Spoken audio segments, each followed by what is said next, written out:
Hello students, let's crack UPSC CSC and myself K. Mukesh Singh, and in this session we shall learn about way of acquiring mate or selection of life partner. This is the topic of anthropology optional subject. तो anthropology के आज के इस topic में ये आपके main examination के लिए भी क्रूशियल होगा and this is the one of the most important topic for your interview also. उसके अलावा मैं ये कहूँगा कि if you are determined to crack UPSC and in search of right platform and best mentorship, so your search ends here, and in order to get a complete course you need to take a subscription, and once you will take subscription you are allowed to watch multiple videos, join our daily live classes, get a structured course, participate in live test and quizzes and unlimited access of videos। इसके लिए आप लोगों को करना क्या होगा, यहाँ पे आपको अनअकैडमी का जो लर्निंग ऐप है इसको डाउनलोड करना होगा और इसमें आप यहाँ पे मेरा लिंक देख सकते हो mukesh@unacademy। If you have any question through this link you should conversate with me and myself K. Mukesh Singh, your mentor of anthropology optionals. In GS I am also taking classes on general science, science tech and ecology environment, and I have appeared in UPSC CSC main examination. Currently I am working in Delhi as a faculty at several most reputed academy of civil services, and under my expertise many students crack this examination in their attempt in IAS and IFS. So along with me at this platform there are more than 100 top educators, और आप सब देख रहे हैं यहाँ पे जो लोग हैं, and these are the upcoming courses. ये जो अनअकैडमी का अपकमिंग कोर्सेज हैं, यहाँ पे देख रहे हो कि भाई प्रैक्टिस स्ट्रेटजी कैसे करना है, आंसर राइटिंग के लिए अलग से कोर्स मिल जाएगा, एनसीईआरटी के समरी का अलग से कोर्स है, साइंस टेक हो गया, चाहे पॉलिटी हो, चाहे हिस्ट्री हो, चाहे ज्योग्राफी हो, तो एवरी देयर मेनी फैकल्टीज, और आप पैरेलल फैकल्टी से भी पढ़ सकते हो यहाँ पे once you will take subscription. दूसरा यहाँ पे अलग अलग कोर्स ड्यूरेशन दिया हुआ है, इस ड्यूरेशन में these are the fees that are given. और सपोज करो कि अगर आप यहाँ पे 24 महीने का कोई कोर्स लेते हो और उसका फी यहाँ पे 72,000 रुपीज़ है, आप चाहो तो 3,000 EMI पे भी जमा कर सकते हो। पर यहाँ पे if you are in search of discount, अगर आप डिस्काउंट देखते हो तो आपको यहाँ पे ये कोड यूज करना है MKS1 को, and you will get immediate 10% discount on the entire fee, और आपका फी हो जाएगा 64,800 और मंथली 3,000 से कम होकर के 2,700 हो जाएगा। ये है प्लस सब्सक्रिप्शन, और इसमें आपको मात्र क्या क्या मिलने वाले मैं बता देता हूँ आप लोगों को। यहाँ पे मिलेगा आपको लाइव क्लास, यहाँ पे मिलेगा टेस्ट सीरीज, अनलिमिटेड प्रैक्टिस कर सकोगे और स्ट्रक्चर्ड शेड्यूल मिलेगा। इससे एक अच्छा पैकेज है अनअकैडमी का, and that are truly designed for the beginners, freshers, starters, newcomers, and those who are planning for competing this examination in their in 2023, 2024 और in 22, even in 21। पर यहाँ पे 12 महीने, 24 महीने और 36 महीने का के ड्यूरेशन में यहाँ पे फी दिया हुआ है। अगर आप इसमें से जा रहे हो कोई भी पैकेज लेने के लिए, तो in my opinion everyone those who are the freshers and और 10+2 अभी अक्रैक किए हो, तो आप लोगों को यहाँ पे जो पैकेज लेना है वो 24 महीने का कम से कम ले लेना चाहिए, ताकि आप एटलीस्ट 2 साल तक इस एग्जाम का तैयारी कर सकोगे। ये आप लोगों को ये ध्यान देना है, और इसमें भी आपको 10% का डिस्काउंट मिल रहा है, और इसके लिए आपको कोड यूज करना है MKS1 को, and once you will use this code MKS1, once you will use this code you will get immediate concession of 10%, and now 4,013 रुपए के मंथली EMI पे आप यहाँ पे क्लास को ज्वाइन कर सकते हो। ये आप लोगों को यहाँ पे करना है, और 96,300 जस्ट आपको पे करना, और इसमें आप लोगों को क्या क्या मिलेगा मैं बता देता हूँ। लाइव क्लास हो गया, टेस्ट सीरीज हो गया, अनलिमिटेड प्रैक्टिस हो गया, स्ट्रक्चर्ड शेड्यूल हो गया, personal coach, daily main question practice, study planner, personalise feedback, और क्या चाहिए आप लोगों को। तो यूपीएससी क्रैक करने के लिए जो भी चाहिए, मुझे लगता है इससे ज़्यादा कुछ भी नहीं चाहिए, और 2 साल से 3 साल का ड्यूरेशन है, मैं कहूँगा इसमें आप कोई भी पैकेज लेना तो बेटर होगा आपके लिए। 3 ईयर लो, इफ यू आर 10+2 में हो, अगर फर्स्ट ईयर सेकेंड ईयर में भी हो या थर्ड ईयर में भी हो, तो आपको 2 ईयर एटलीस्ट लेना चाहिए, और अगर फर्स्ट ईयर में हो तो आप 3 ईयर का पैकेज ले लो। इसलिए लो क्योंकि एग्जाम कोई शॉर्टकट एग्जामिनेशन नहीं है, this is the long, okay, ये शॉर्टकट डेवलप होगा। So once you will join it, join for either 2 year और 3 ईयर्स, ये आप लोगों को ध्यान रखना। और यहाँ भी ऑप्शनल में मैं बता दूं, अनअकैडमी का ये ऑप्शनल का ड्यूरेशन में अलग अलग फी दिया हुआ है, और यहाँ भी अगर आप मान लो जीएस का लेते हो 24 मंथ का या 36 मंथ का, साथ में ऑप्शनल का भी लेकर के, और द मंथली जो कॉस्ट है 1250 रुपये पे EMI पे भी आप यहाँ पे इनरोलमेंट को इंश्योर कर सकते हो। और ये सब पॉसिबल होगा तब जब आपको ये कोड यूज करते हो MKS1 कोड, और इस कोड को हमेशा याद रखना आप लोग MKS1। इससे फायदा ये होगा आप स्पेशल क्लास जो मेरा चलता है अनअकैडमी का वो भी कर सकोगे, यूट्यूब का क्लास है इसको भी कर सकोगे, और कई सारे जो आपको बेनिफिट यहाँ पे मिल जाएंगे।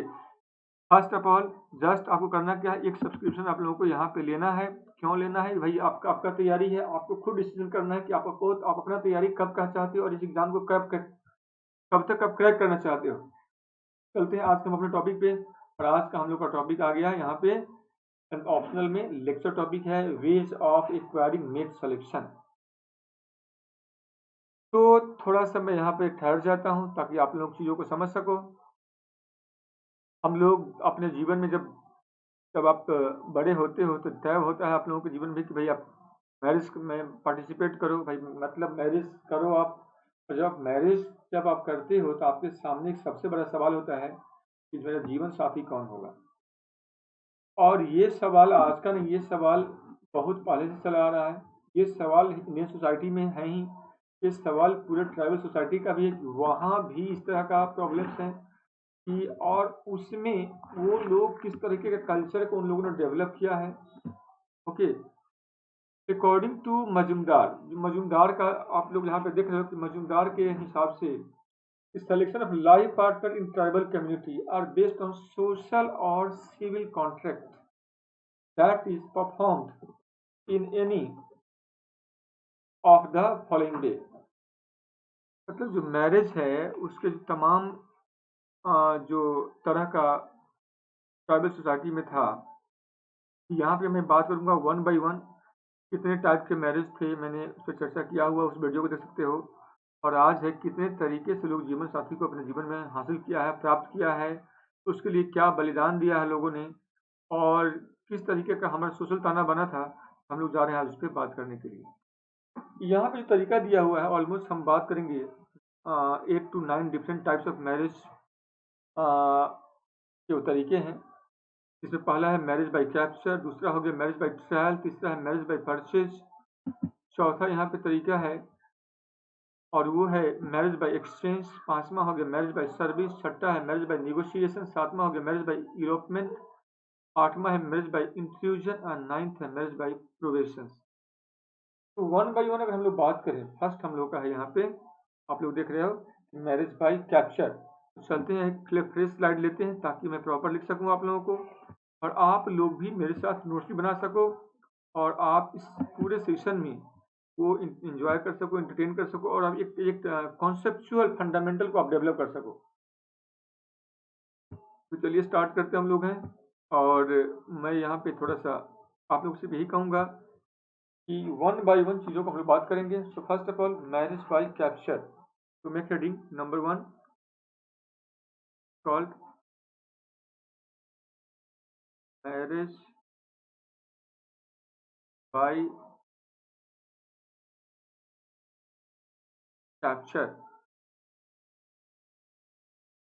कैप्चर का यहाँ पे सेंस है, ट्राइबल सोसाइटी में क्या होता है कई दफ़ा जो मेल मेंबर हैं, without the consent of relatives और द फैमिली मेंबर्स, ठीक है, इस लड़की को लेकर के अगर वो मैरिज में जाता है तो that are called marriage by capture. So girls is taken away forcibly without her consent और consent of her guardians or the relatives, and this kind of marriage is also known as रक्षा विवाह। इस तरह के marriage को हम लोग रक्षा विवाह भी कहते हैं। तो पहले तो लिख लो marriage by capture is also known as, it is also known as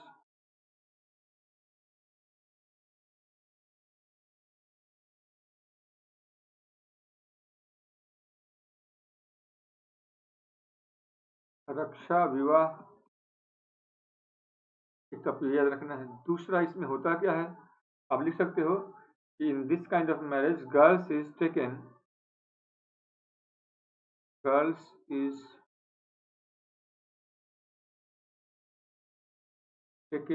away forcibly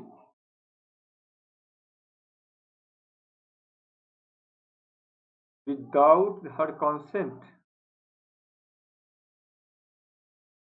without her consent or consent of her guardians or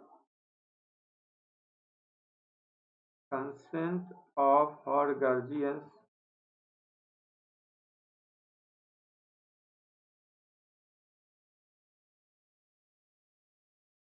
और रिलेटिव्स। मतलब लड़की के मर्जी के बगैर अगर उससे कोई मैरिज करता है, ठीक है, या उसके घर वालों की मर्जी के बगैर या उसके संबंधी की मर्जी के बगैर, तो उस तरह के मैरिज को हम लोग क्या कहते हैं? Marriage by capture. ठीक है। और इस तरह का मैरिज देखने को कहाँ मिलता है? तो इस तरह का जो मैरिज देखने को मिलता है भील में, जो ट्राइब्स हैं इसमें मिल जाएगा आप लोगों को। फिर आप लोग गोंड हो गया, हो गया, गोंड है, यहाँ भी देखने को मिलता है। हो ट्राइब्स हैं, इसमें भी देखने को मिलता है।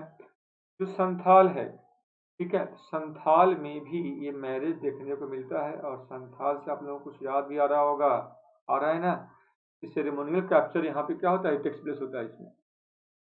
तो this is called the marriage by capture. ठीक, दूसरा इसका जो टाइप्स हैं मैं इसको लिख रहा हूँ, and that are the marriage by trials. So second type क्या है यहाँ पे? Marriage by trials. So unity right marriage by trials. इसमें क्या होता है समझना इसको हम लोग पहले समझते हैं। When a young man has to prove his courage, bravery, and physical strength, and whatever the rest of the members of the community so that are impressed with their courage, bravery, and physical strength, then they allow them to go for the marriage. So before claiming a girl as his wife, the male must perform either of the act, and once they perform the act and convince the rest of the member of their community, then they are allowed to go for the marriage, and whom he claim about, so on the consent of rest of the members, so they do the ceremonial work for them. Remember, तो मैंने कहा यहाँ पे कि जो trials हैं इसमें क्या होता है कि भाई लड़के को अपना जो फिजिकल जो एक्टिविटी है या एक्ट्स हैं उस एक्ट को परफॉर्म करना पड़ता है। पहले तो पढ़ाई लिखाई नहीं थी, आज भी अगर आप लोगों को क्या करना पड़ रहा है, आप लोग जो पढ़ाई कर रहे हो तो ये आपको प्रूफ करना होता है, और आप प्रूफ यही कर रहे हो ना भाई, आप यूपीएससी एस्पिरेंट्स हो, and now once you will selected in IAS examination, तो जब आप किसी के लिए चाहते हो या चाहती हो तो वहाँ पे सोसाइटी एग्री हो जाता है कि भाई आप जॉब हो, आप अपने पैर पे खड़े हो और आप मैरिज कर सकते हो। सिमिलर वही तरीका था ये। और इस तरह का मैरिज कहाँ पे था? भील्स में था। तो इन this kind of marriage young man, in this kind of marriage young man has to prove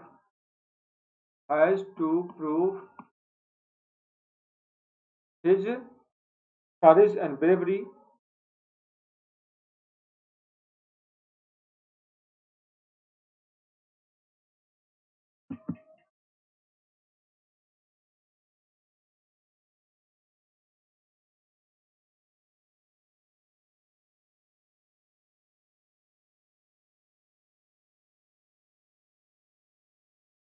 so young man has to prove his courage and bravery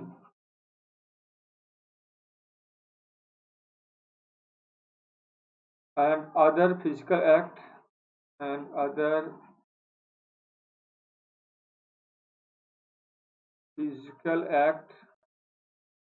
before claiming a girl, before claiming a girl as his wife, as his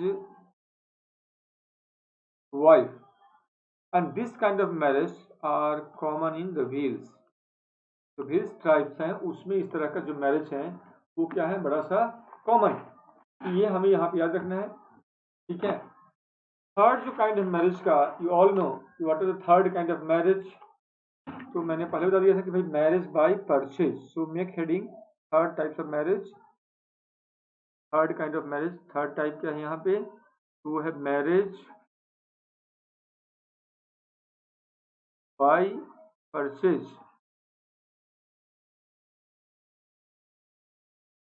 तो sir मैं लिख के इसलिए पढ़ा रहा हूँ ताकि आप लोग भी आराम से चीज़ों को समझ सको और आपको ये महसूस हो कि ये क्लास लाइव चल रहा है। पर इसके लिए आप लोगों को करना होगा कि पूरे क्लास चाहिए, अगर स्पेशल क्लास आप लोगों को चाहिए तो आपको एक सब्सक्रिप्शन लेना होगा और कोड यूज करना है MKS1, ताकि आप स्पेशल क्लास में भी मेरे पार्टिसिपेट हो सकोगे।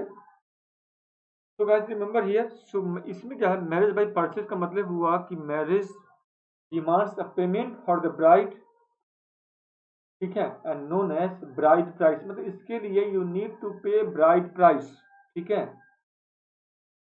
तो right in this kind of marriage, in this marriage demand of payment for the bride or the bride, और ये इसी को हम लोग बोलते हैं नोन एज, देखो यहाँ पे जो मैं के ए दिखाऊं तो नोन एज है ये, तो नोन एज ब्राइड प्राइस। क्या बोलते हैं, ब्राइड प्राइस बोलते हैं।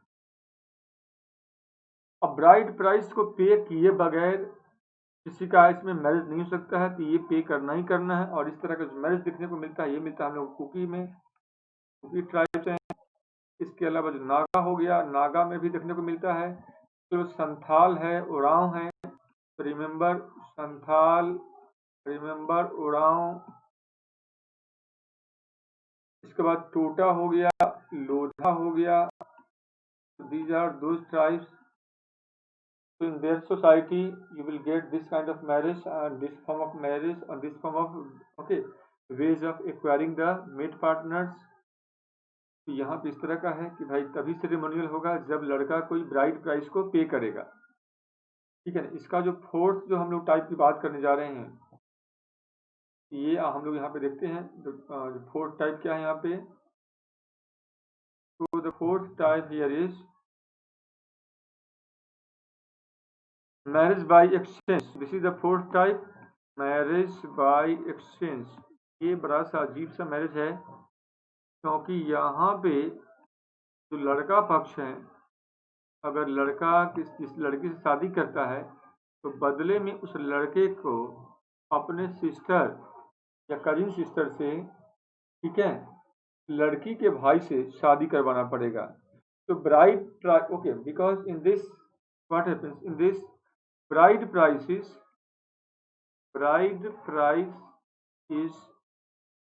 compensated by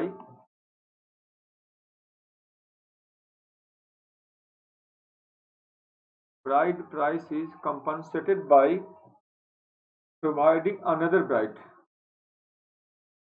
providing another bride। मतलब मान लो फैमिली एक ये है, दूसरा फैमिली है। इस फैमिली का अगर कोई लड़का है, बॉयज है, मेल है, और शादी करता है इस फैमिली के गर्ल से, इन रिटर्न इस लड़के को अपने सिस्टर से शादी करवाना पड़ेगा इस लड़की के ब्रदर से। ये जो बॉयज हैं इसके सिस्टर, ठीक है ना, अगर ये इस लड़की से शादी करते हैं तो बदले में इसे अपने सिस्टर की शादी करवाना पड़ेगा इस लड़की के भाई से, मतलब ठीक है। तो ये है, तो man sister is offered to his wife brother and this kind of marriage found in the Kulin Brahmin of Bengal. Example क्या होंगे, कुलीन ब्राह्मण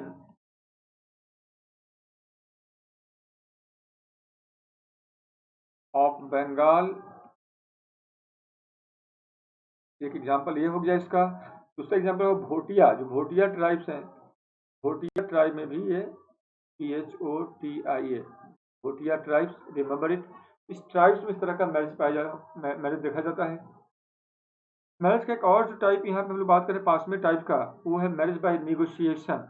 यहाँ पे जो लाइफ पार्टनर में निगोशिएशन करना पड़ता है। फिफ्थ टाइप देखते हैं मैरिज बाय निगोशिएशन। और निगोशिएशन का जो कंडीशंस है ये भी बड़ा ही सोशल है। इसमें क्या होता है, on mutual consent of both parties, okay, they allow couple to go for the marriage. Means क्या हुआ, on the mutual consent of, on the mutual consent of both parties marriage are, और ceremonial task are perform both parties, PIS,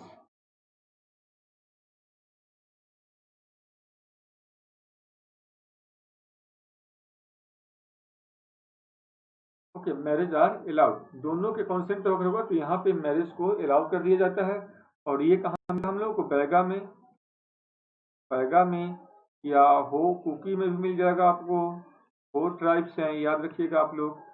इसके अलावा आप लोगों को जो मुंडा है छोटा नागपुर वाले एरिया में, तो मुंडा ऑफ छोटा नागपुर, यहाँ पे इस तरह का आपको मैरिज मिल जाएगा, जहाँ पे निगोशिएशन के द्वारा ये मैरिज होता है। इसके अलावा मैरिज बाय इलोपमेंट, ठीक है। तो नेक्स्ट में हेडिंग 6 नंबर में मैरिज बाय इलोपमेंट। इलोपमेंट में क्या होगा ये आप लोग गौर करो, समझो इसको। तो इसमें क्या होता है, इसको हम लोग राजी खुशी विवाह भी कहते हैं। तो इसे हम लोग राजी खुशी विवाह भी कहते हैं। अब राजी खुशी विवाह क्यों कहते हैं इसको, क्योंकि इसमें क्या होता है, couples are in love and parent consent is not available.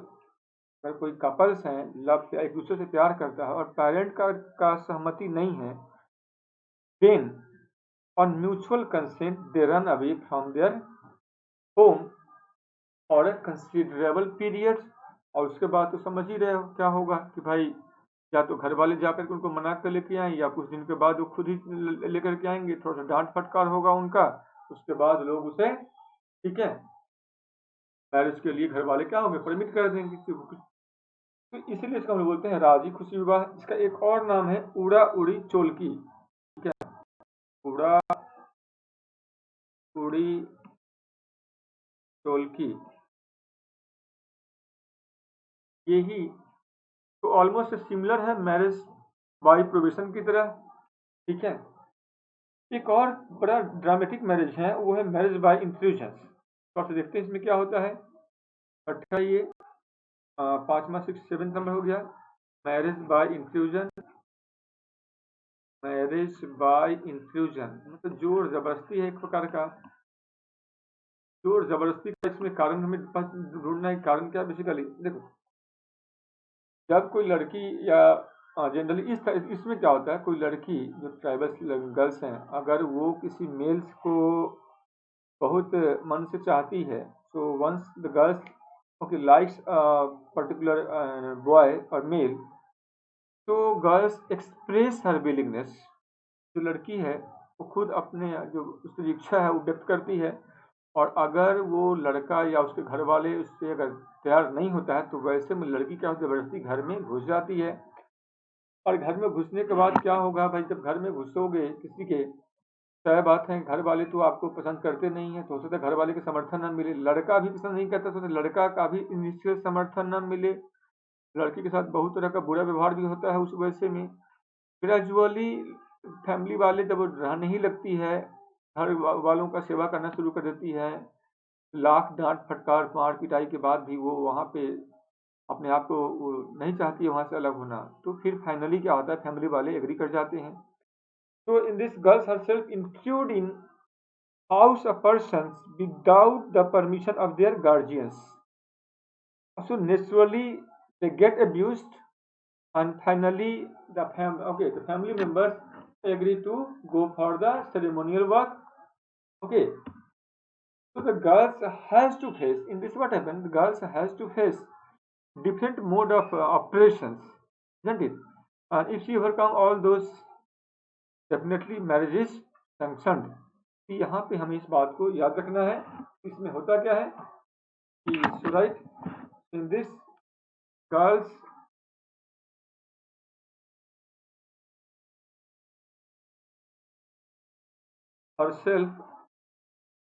herself intrudes in house of persons she likes, persons he likes,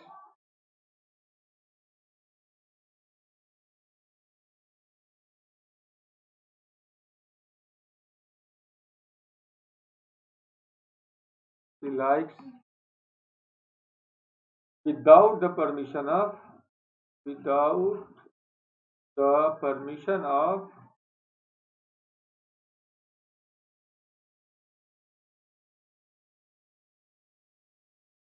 their guardians.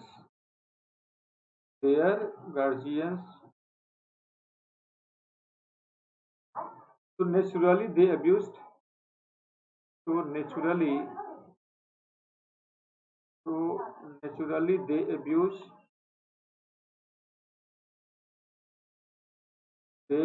her, and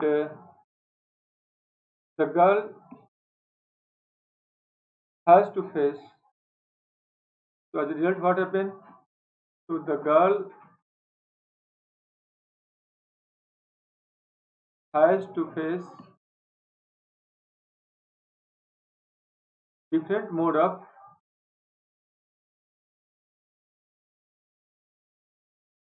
operations,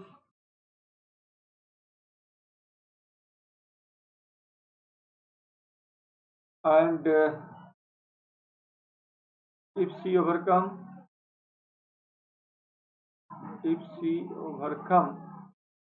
all those,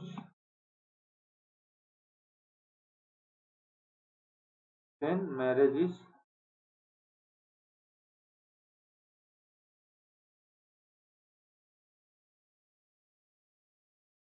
consent. तो मैरिज की मंजूरी क्या होती है, इसमें मिल जाती है. तो ये हुआ हम लोग का 5-7 नंबर ऑफ मैरिज. और इस तरह का जो मैरिज है आप लोग, इसके बाद जो नेक्स्ट है हम लोग देखते हैं. नेक्स्ट नंबर हो जाएगा 8 number, and these are the marriage by probation. ये भी एक अजीब तरह का मैरिज है, जिसमें होता क्या basically, suppose a girls and boys, दो लोग हैं, उनको कहा जाता है कि भाई एक आप डॉर्मेट्री में रहिए. डॉर्मेट्री का मतलब होता है युवा गृह, जहाँ पे लड़के लड़की को एक साथ रहने का मंजूरी दे दिया जाता है. अगर वो दोनों एक दूसरे को पसंद करते हैं तो वैसे स्थिति में हो सकता है उनके बीच में फिजिकल कांटेक्ट भी बने.